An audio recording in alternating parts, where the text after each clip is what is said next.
This is the Tombigbee Tales, and I'm your host, Shannon Evans. I write about a small town in northeast Mississippi on the Tombigbee River called Columbus, and sometimes I write about the rest of the state. Tonight, I'm here to bring my fellow Lowndes County um, former resident, Bernie Ellis, whose family has been here for 7 generations. He is a graduate of Vanderbilt, UT Austin, Stanford, and UC Berkeley. Bernie, tell us a little bit more about your background because I know you as Dr. Ellis. Well, first of all, thank you for having me on. I am a retired epidemiologist. I had about a 40-year career, starting when I helped run the federal government's anti-tobacco effort at the National Cancer Institute in the Carter administration, and then uh, moved to working on the early days of the HIV AIDS epidemic as a program director both in Tennessee and at the Centers for Disease Control.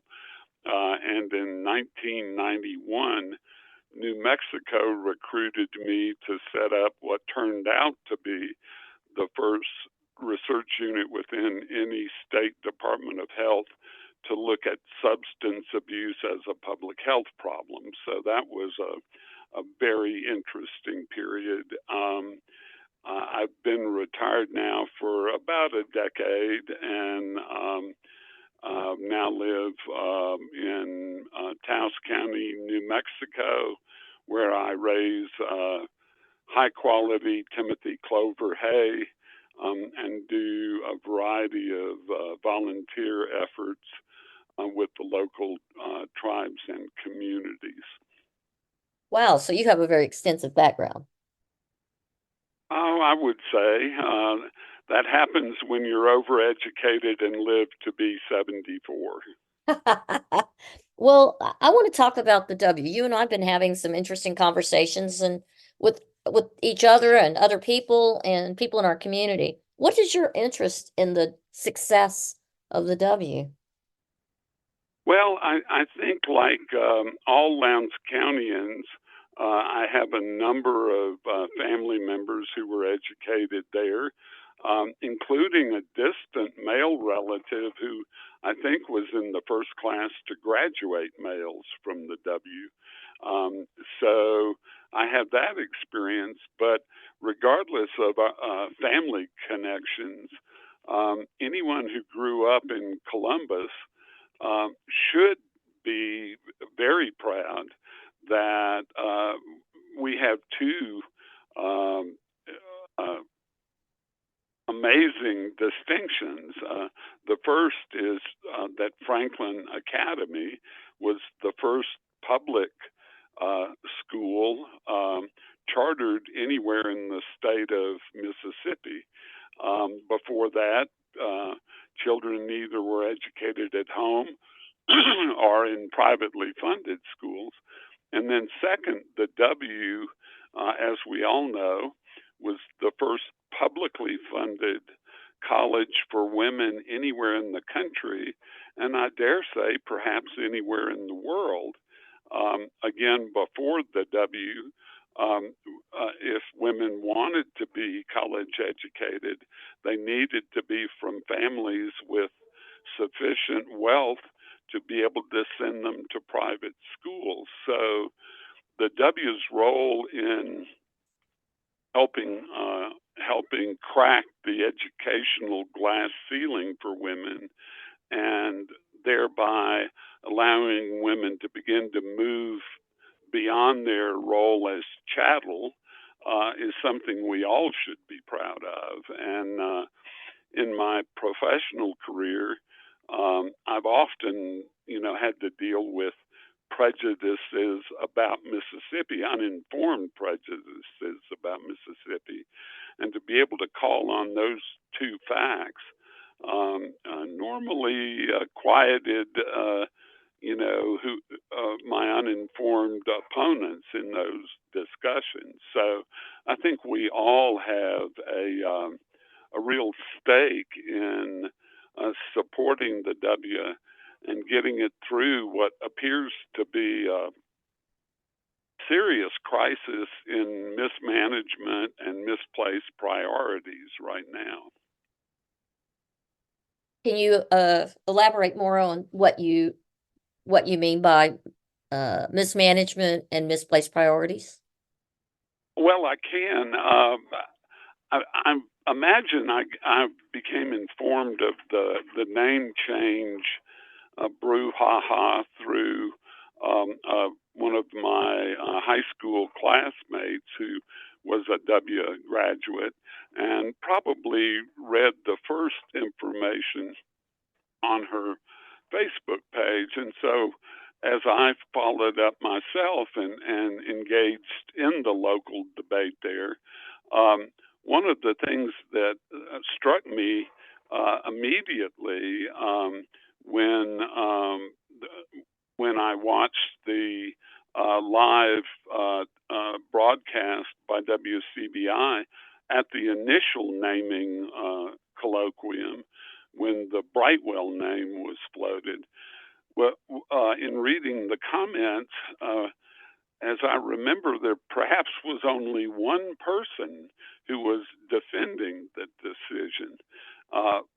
One student after another, one alumna after another, one community member after another was just aghast at what was going on. So the Clarion Ledger newspaper ran an online poll where they asked people to vote yay or nay on the Brightwell name. And I think the poll ended up getting over 11,000 respondents with a greater than 80% opposition.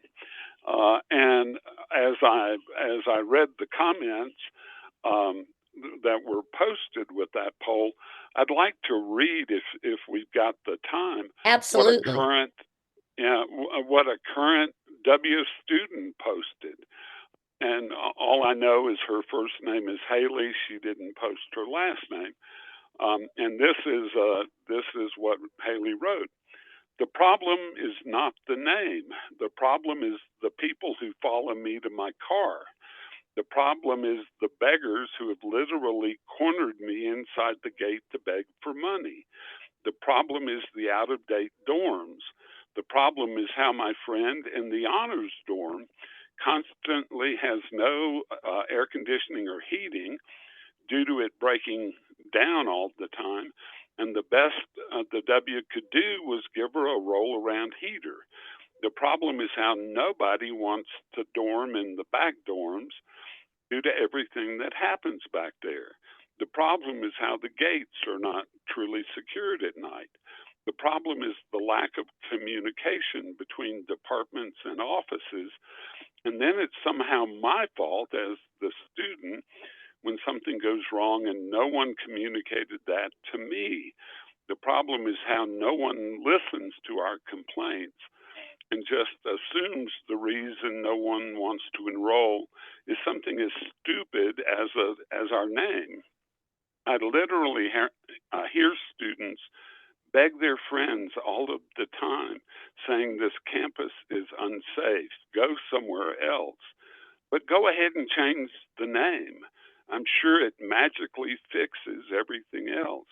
I'm so tired of this campus refusing to take care of its students, but it gladly will waste this much money on rebranding.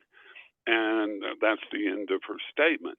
And, that just floored me when I read that. And ever since, I have reposted this student's comments a number of times. And I have yet to have anyone either involved in the management of the university or defending the name change to respond to these comments. Instead, what I've seen are dozens, if not hundreds, of comments in the various places where this issue is being discussed, validating these concerns. And, um, you know, uh, changing a name is putting lipstick on a very obese pig, and if anything, uh, will depress applications rather than address the application decline. So that's what I mean by misplaced priorities. Students are not applying because high school students aren't applying because their upperclassmen at the W are saying, go somewhere where it's safe to walk the campus. Go somewhere where the rooms have heat and air conditioning. I mean, come on, administration, listen to your students. And one thing I didn't mention in my career is I actually started my career at Vanderbilt as the assistant dean of admissions. So I held that position for 3 years before entering graduate school. So I'm intimately familiar with the process of informing and recruiting students into colleges and the challenges thereof. And unlike the W at Vanderbilt, we had an administration that listened to its students and addressed their concerns while I was a student at Vandy. And my cadre of students were quite concerned about how universities manage themselves, how decisions are made. Our chancellor listened to us and actually made, along with our faculty senate, made students active and voting members of every university committee. I was made a voting member along with two other students of the university's admissions committee. And at the time, Vanderbilt admitted 3 males for every female. And the students on that committee successfully argued that we were diminishing the quality of our student body by setting different standards for males versus females. Got the university to change that policy. And the quality of incoming students was enhanced overnight. I also, when I took the job as the assistant dean, was assigned the task of recruiting and enrolling minority students at a time when, colleges in the South were really just integrating. So I'm aware of, the challenges of, addressing students' concerns about an institution. And what Vanderbilt was fortunate to be able to do was to say, hey, we're the first university in the South to have offered athletic scholarships to Black athletes. We beat everyone else in the Southeastern Conference doing that. So, you go with your strengths, and I think the W has amazing,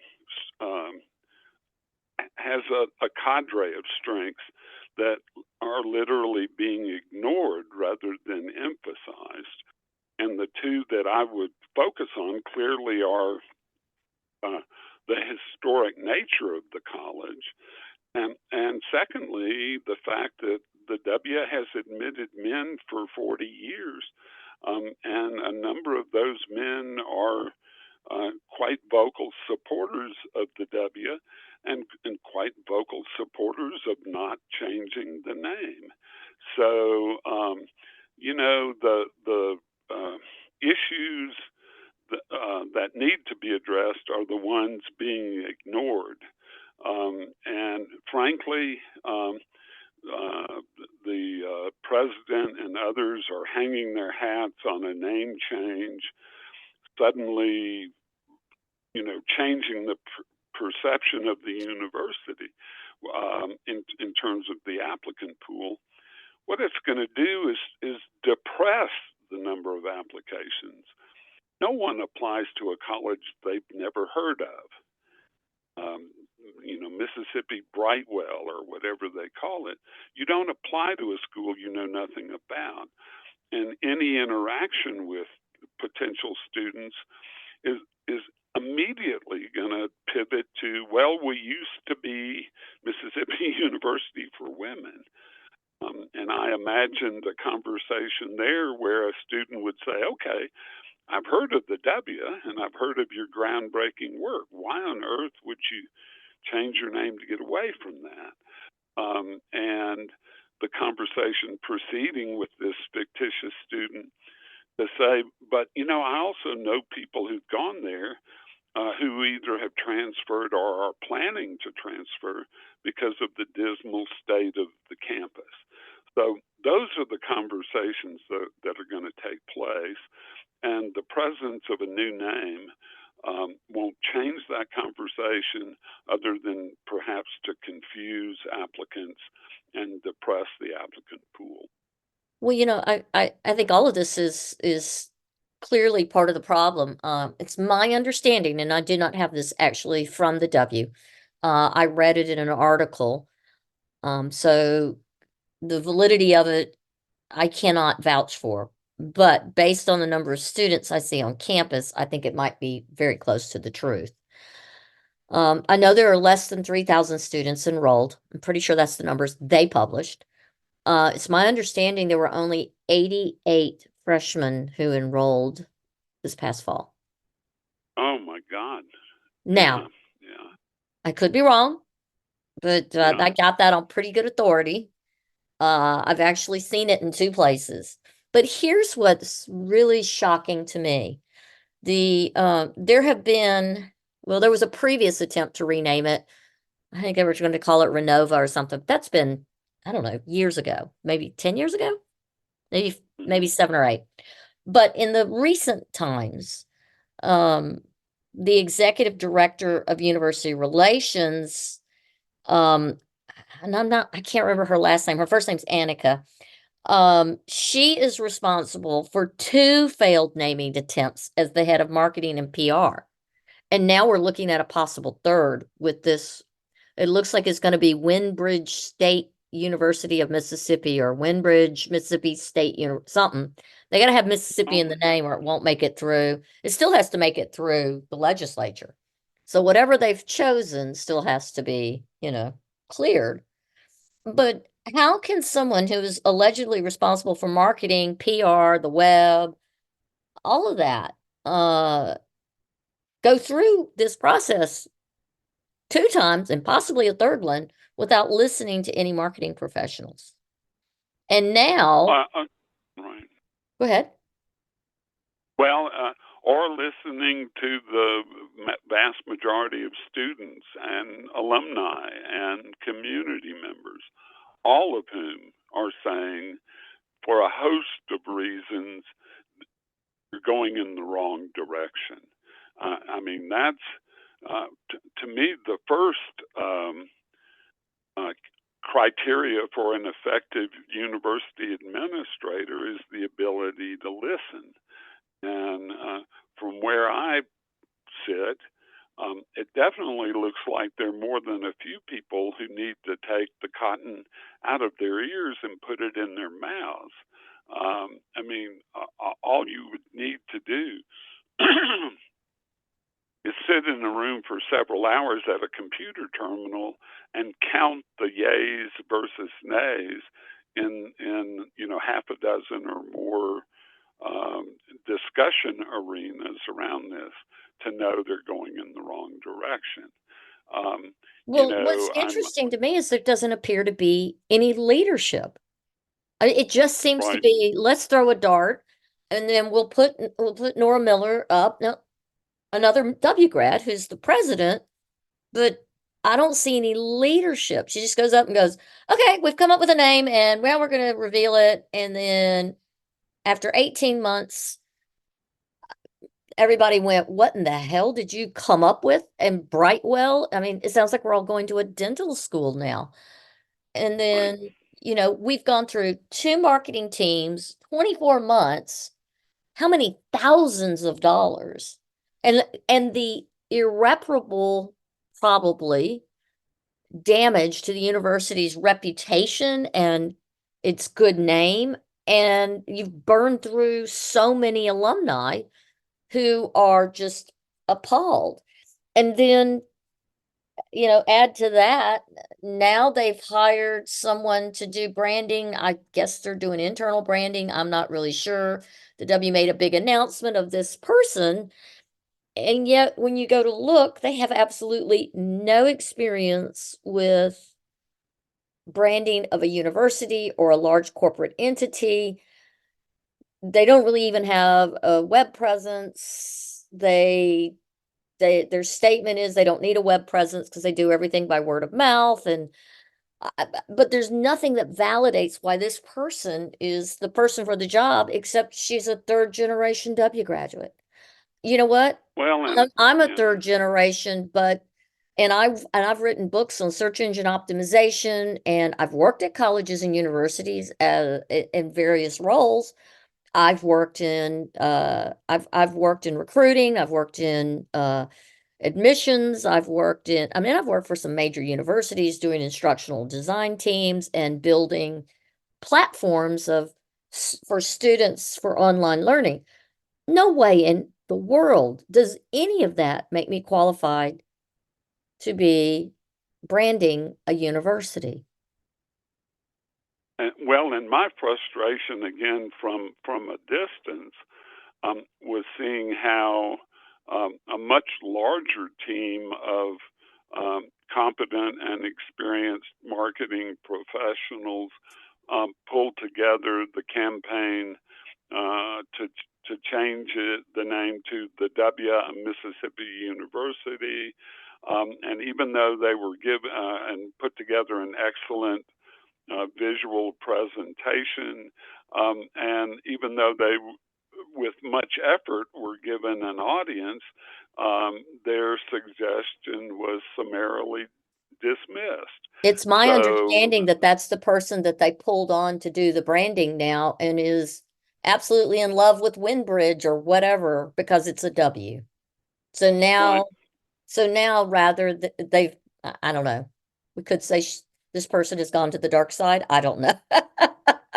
right. I think Well, it's just it's blows my mind that all of a and sudden and the the W hired the person who was their loudest person against how they were doing the name change, and then they joined the team. So maybe they think they're going to change it from within.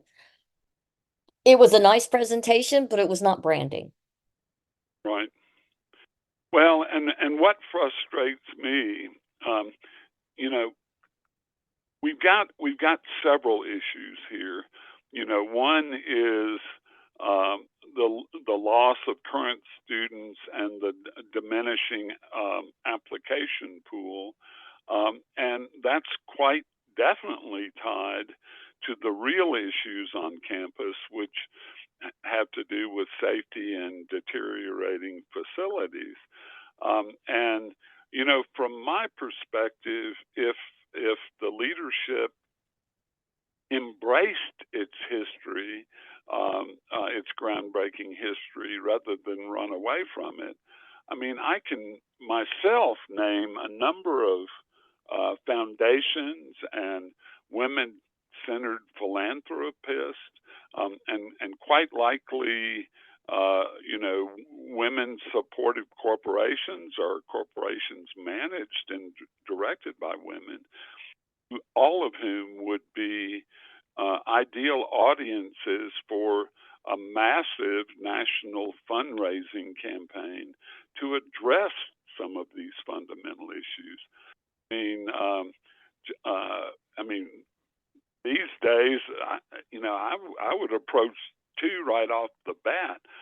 Melinda French Gates, who, in her divorce from Bill Gates, got roughly half of his fortune, and has already given away over $3 billion to worthy causes. And these days, with the Super Bowl happening tomorrow, Taylor Swift is a billionaire who's quite women centric in her career, and I have read with the bat of an eye has given away over $50 million to the food banks in the cities where she's done concerts in this country. Correct. Those two people alone have fortunes at their disposal, and if the W would embrace its history, they would be willing and receptive audiences. But it all goes back to what we've touched on several times now, which is mismanagement. Well, and that goes back to let's talk about mismanagement. The foundation that is funding, my understanding, the foundation is what's funding this name change. The foundation had a windfall last year of $25 million in their fundraising. $25 million. So money isn't the issue. How is it being spent? Because how was that money spent? Do you other than on the renaming? I don't know. I haven't had a chance to. I mean, I haven't done an in-depth dive, but to my knowledge, what is it supposed to be? I mean, enrollment keeps falling, but they have all this money. So you have an alumni. You have the executive director of alumni and development, which is a university position. You have ineffective recruiting. You have an alumni association. That's a distinct entity. Then you have the MUW Foundation, which is a legally separate entity, and its sole purpose is financially supporting the university. So why aren't the lights on? Why isn't there heat? Why are there no security guards on campus? I mean, again, well, the security guards stay in their secure. From my understanding, is these security guards used to be mobile a lot more, and they have golf carts and whatnot. Back in the day, they had cars. I don't know if they still have MUW vehicles. I do see some in golf carts, which is fine. It is a small campus, but where why are they sitting in their building across from the Goose, the student center, instead of moving around and being present and obvious? It seems to be there in the middle of the campus, and the problems are securing the peripheral edges. Right. Well, and it's so frustrating that, given that fact, I've read multiple parents posting online that they do have children at the W now, but because of the safety and bad dorm situation, they're getting their degrees completely online. I mean, come on, folks. The problems are staring you in the face like a beggar who won't take no for an answer, and you're traipsing around spending $750,000 to come up with names that, in the case of Brightwell, is English slang for a sex addict. And I understand at least one of the names now being considered might have legal problems because of an author publishing using the same name. So, I mean, even fundamental vetting doesn't seem to be happening. So, well, I think, with a simple Google search, a friend of mine sent me, she said, she found a subdivision in Georgia, a farm in Pennsylvania, a beer company, a book series, an LLC in Virginia, a financial firm in California. All of them named Windbridge with WYNBRIDGE. It's a copyrighted name in various ways. Right. How are they going to get around it? This is going to be expensive. It's going to be more than just this branding. It's going to be a nightmare. Right. Well, and I'm communicating with a few of, again, my old high school classmates, and I'm suggesting, you know, we're at a point with the level of frustration among students and alumni and community members that the this next grand reveal of the new name is an excellent opportunity for some direct action. And you know, if I were an alum who supported the history of the W and you know wanted to keep its name, I'd round up dozens, if not more, of my friends to attend that renaming 2.0 event, and I would invite television stations to be there, and in mass, you know, I would encourage everyone there with me to take out their checkbooks, pull out a check, rip it up, and drop it at Nora's feet. You know, this is we're frankly, I think, at that point Well, where I agree, but how do you address some of the 30 somethings, 30 to 40 somethings who are of the belief that the old guard is just stuck in and want to be the old guard, want to be the old ways? It's not about the old ways. What is the greater issue here of why it's the this naming process is just so insulting? right. Well, I would say to those 30 to 40-year-old people, um, you know, you're concerned, you're laying blame on the old guard. Talk to the students, ask them what their priorities are, ask them, in one case, ask them why they're there.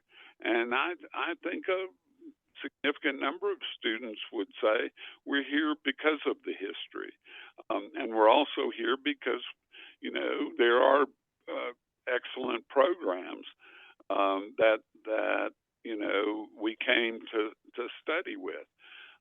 But if you listen to those students, they'll also say, um, but there comes a tipping point where you can't get an education if you're worried about your safety.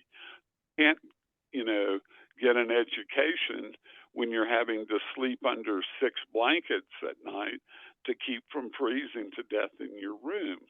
I mean, this isn't rocket surgery by any means. And if I really, again, from a distance, I'm holding out hope both that the alumni and current parents are fed up with this and will expand their comments beyond the internet.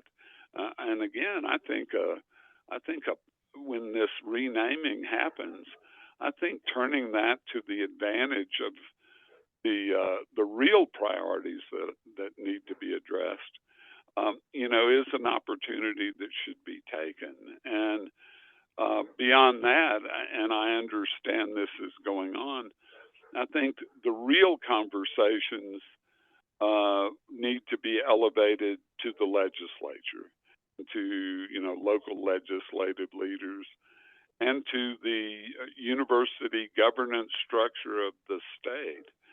Um, and you know, I wish everyone the best. I understand those conversations are going on. So, but again, as a proud community member, you know, the monies are being wasted. The priorities are uh, absolutely upside down, and given your experience and mine, a new name is going to make recruitment harder, not easier. Agreed. Um, and so unless, as someone suggested quite darkly, this is an effort to hasten the demise of the W, which I hope is not the case. I have asked that in more than one forum. It makes me think that it's well, almost if as if they want it to fail. I mean, exactly, I mean, looking the at it from a distance, you're doing everything possible to keep the day-to-day lives of students unsafe and uncomfortable, and wasting money on renaming it the university as a toothpaste brand. So, I'm again quite thankful that I dealt with in my own education, undergraduate education, a receptive um, administration who listened to us, shared the yoke of university governance and empowerment with us. And I mean, right now, my alma mater is ranked 13th of all universities in the country, and I think it's that history of correct priorities and inclusiveness, and addressing the real needs that should be a model for success everywhere, including at the W. well, And I often wonder if when the W had started this and before they made their announcement, or maybe as they were making their announcement, people might have been more receptive. The first naming process when they came out with Brightwell, wasn't on any form I ever saw. They just pulled that out of their hat. So now they've came back with wind bridge, wind something, and this made up word that win is an old English or whatever. It's like it might be Welsh, but um it was a stretch, but okay, they came up with a W name. It might have been more palatable for a lot of people. If they didn't even give people an option other than their three options. There's no fill in the blank, there's none of the above, or you had to choose one of the three that they gave you. But perhaps if they had stated somewhere in their survey or in one of their announcements that they would sign a pledge that they would still, at least inform incoming freshmen of the rich history of this school. I mean, it's an immensely rich history. I mean, if nothing else, put in orientation. It probably already is an orientation, but if they had at least told that to the alumni, then the alumni would probably have backed off some and not been uh so vocal because they feel unheard and they feel forgotten and pretty much made redundant, just unimportant, and that the history of those who've come before and the hard things that they fought for at that school, and once they left that school with those educations, they went into certain career fields and they, broke through many ceilings and right. barriers, and they feel like they're forgotten and made unimportant by a sweeping change that gives not even a wink, much less a nod to its rich history. And I think Well, if they felt heard and seen and remembered, they might have tolerated more of this, and then less money would have been wasted on this, and maybe they could have spent it on the students having proper heat and air conditioning and whatever else students need, but and primarily they could have security, concentrated on right. safety. Well, and if they had done something as simple as the Clarion Ledger's second poll, which is still active now, which gave respondents a chance to choose, among the three proposed names, but had a fourth choice, which was keep the name as is. If you've looked at that poll, and I did again this morning, over 6,000 respondents, 76% of whom say keep the name we have now. I mean, this isn't complicated, folks. And no, in fact, I think most of the comments I've read on the poll that was sent to alums and others, people just felt insulted. I mean, everything was forced choice among the three names that they were floating. I mean, there was absolutely nothing truly,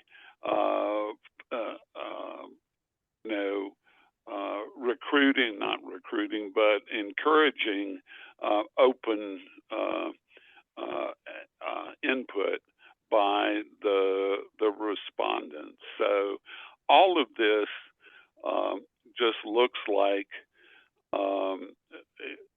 it's following exactly the opposite ways that you would behave if you truly wanted input. They're not looking for input. They're looking, I think, for two things. They're looking for a rubber stamp, and they're looking to exhaust the students and alums. And, there's a point at which if you exhaust those two audiences, you're not going to have anyone at the university, and you're not going to have any money coming in from the natural source of resources. So again, we sort of come back to, the question of a few minutes ago. If the goal is to shut the university down, you're going in the right direction. If the goal is to save the university and build once again on its historic strengths, you're doing everything wrong to accomplish either of those things.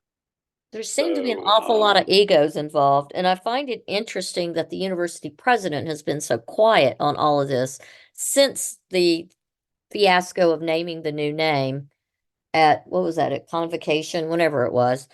So they've spent the last 3 weeks in panic mode. So part of the reason they're in this panic mode is because they have to the deadline to get things on the state legislature, the bill up for them to accept the new name change. That's coming up pretty quick. It might right. be March 1st, but it's coming up real fast. So part of this, I think, was a knee-jerk reaction. They had to do something. They did something quickly. And it's an they're crying ugly on their way to the finish line. Well, And that finish line could be the finish line. Right, it could be. In fact, instead of responding to the complaints by opening the process, they're doing the opposite. Again, one of my high school classmates said she attended a meeting in Jackson in the last several weeks. That was, I guess, a regular meeting of the alums down there, and there were the president was there and others, and they were told quite explicitly, any discussion of the name change issue is not on the table at this meeting. Whoa. Now, exactly. Who was hosting this? The university was hosting it, and the Holy audience shit. were So they really don't care what W we think. alums. Yeah, exactly. I mean, how on earth can you take the most heated and controversial issue bubbling right now and say we will take no questions on that issue? Again, Oh, so they just want platitudes. Got it. right. I mean, the best vote is often with your feet. And if I had been at that luncheon and been instructed that way, I would have gotten up and left. Well, you know what this makes me think of, Bernie? This smacks of pretty little girls. You don't know what you're talking about anyways. We know best for you. So you need to sit down Right. and be quiet. I mean, this Yeah, is exactly. Yeah. They're treating the women of the W as if this was pre 1844, yes. and they were chattel again. They were property. They were second class. They were children. And just like then, there were women who said, "Yes, that's right, we are." Well, guess what? There are still women today who don't want to, they don't like questions and they don't like you when you ask hard questions or you state facts. So here's a Right. fact we Right. don't know. The W announced in the newspaper today that Windbridge was the most popular of the three choices. I'm betting you that's going And to be the and new. it got on this Clarion Ledger poll. It got, I think, less than 20% of Well, the but it total vote. says there are no numbers, there's just a name. And that's so Right. typical. The last time, everything, we've never gotten numbers. They're not Right. very forthcoming with numbers. Yeah. What I would have asked as a social scientist was, let me see the breakdown of the responses for all of these names. And by the way, somehow or other, I got to take that survey myself. I don't know how, but I was able to access it online. And let us know what the number and percentage of respondents that said strongly disagree, because I've read, dozens of people who've taken the survey who said the only response I gave them on the three name changes was strongly disagree. I bet they got thrown So, out. well, or again, as you say, they're simply not releasing the numbers. They're picking a name that very likely ended up with less than 20% support, only because it got more support than the other two. Well, none of the above is a choice in a free country, and an Well, open university. I'm going to tell you, my experience at the W is free speech is not encouraged. Well, the if I were the parent of a student right now, the W is giving me lots of reasons not to send my child there. And the longer this plays out, the more the the the platitudinous rap that covers, uh, the W is unraveling, and it's unraveling faster. And this could be stopped. The collapse of the university could be reversed, but again, it takes open and honest discussion. It takes listening to the relevant audiences and acting on their wishes, not ignoring their wishes. So, And so Bernie, are you aware of how many buildings are condemned on campus? I'm I, not. I No. think they were hit by tornado. I'm pretty sure all the ones that are condemned were hit by tornadoes. Two of them are Mm-hmm. large dormitories. One of them is Fant, and I can't remember the other one's dorm. But they're right there in the center of campus. They're really close to where the new culinary building went in. That they spent I mean, it's a beautiful culinary building's beautiful. Um, they don't have the enrollment that they thought it would bring. Um, but for all the millions they've spent on it, hopefully long term it'll show up. The other one is at the end of Callaway. I think it was called Or. It's the old chapel that's on the west end of the big of King Cannon, or is it King Cannon? Excuse me, not King Cannon. Callaway Hall, and the whole long front of the building. If you're facing the clock tower, it's the building to the right. And it's a beautiful, Mm-hmm. it had a stage with a little theater area and a chapel. I think that's where that Brightwell stained glass is. But that chapel and that stage, they didn't tarp it properly or something, so all that wood, everything in there is destroyed, and I guess it's gonna have to be torn down, but it's for as long I've been back in Columbus 3 years now, almost 4, Hmm. and it is still closed and condemned. And the dormitories are still closed, and they have holes in the roof. Oh goodness.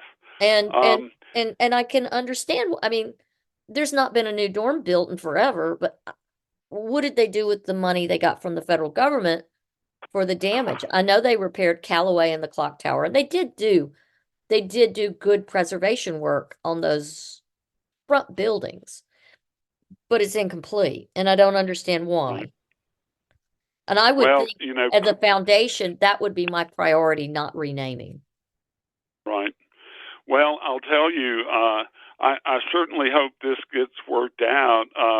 I am reminded that as beautiful a place as I live, there are also bears and mountain lions, and my dogs have been going nuts for 5 minutes Oh dear. outside. So, are we at a good point where we could close, you think? Yes, we are. We are at an excellent point where we can close. Bernie, I want Okay. to thank you for coming on, and I hope we can continue this conversation, and I really appreciate your time and your energy. Well, I appreciate it too. And again, as a Possum Town proud son of the W, I hope we can not only save it, but enhance, improve, and expand it. And I I'd agree, be more than 100%. happy to. I'd be more than happy to buy a ticket to Taylor Swift's next concert to get the word to her and Melinda French Gates and everyone else that um, the the W is a jewel that needs to be polished. It doesn't need to be hidden under a condemned basket, which is where it and a frivolous name change. So, I'm good with you luck on back. that. All right, good luck back there, and holler at me if I can ever do anything else. Yes, sir. Thank you so much, and I appreciate your time. Okay. This is Shannon Evans and the Tom Bigby Tales. Until next time.